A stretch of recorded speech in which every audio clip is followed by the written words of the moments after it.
ମୁଁ ପ୍ରଥମେ ସର୍ବପ୍ରଥମେ ତାଳଚେରବାସୀଙ୍କୁ ପାଖରେ ଆଭାରୀ ଏବଂ ନମନ ଜଣାଉଛି ଏବଂ ମୋ ଦଳର ରାଜ୍ୟ ସଭାପତି ଶରଦ ପଟ୍ଟନାୟକ ଏବଂ ଜାତୀୟ ସଭାପତି ମଲ୍ଲିକାର୍ଜୁନ ଖାଡ଼ଗେ ଏବଂ ମୋର ପ୍ରିୟ ରାହୁଲ ଗାନ୍ଧୀ ସୋନିଆ ଗାନ୍ଧୀଜୀ ସମସ୍ତଙ୍କର ଆଶୀର୍ବାଦରୁ ତଥା ମା ହିଙ୍ଗୁଳାଙ୍କ ପ୍ରଭୁ ଜଗନ୍ନାଥଙ୍କ ଆଶୀର୍ବାଦରୁ ମୁଁ ଆଜି प्रदेश कांग्रेस तरफ जातीय कांग्रेस तरफ प्रार्थी भाव मनोनीत होती समस्त को मु आभारी एवं समस्त जनसाधारण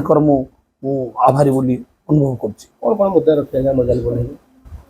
देखु तालचेर मुख्य मुद्दा निजुक्ति समस्या विस्थापित समस्या एवं मेडिकल चलवा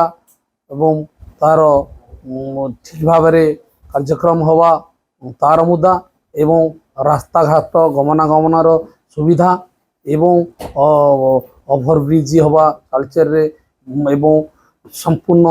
शिक्षा स्वास्थ्य एवं पानी उपरे प्राधान्य देवी एवं मुख्य मुद्दा हम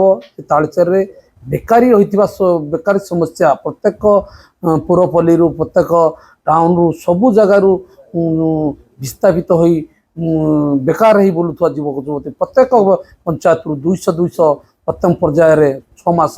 भितर मु प्रतिश्रुति दूसरी से नियुक्ति प्रदान करी एवं वर्षक भितर मेडिकल कॉलेज चालू करने मोर प्रतिश्रुति रही तालचेरवासी को एति डाकरा देवी से आगामी दिन में आपण मैंने एकत्रित हूँ एवं तालचेर चली ब्रिटिश राज विरुद्ध एवं आज पर्यंत 30 वर्ष धरी किसी गोटे काम न हो पार विरुद्ध आपण मैंने आपण समर्थ मत दे जययुक्त करंतु।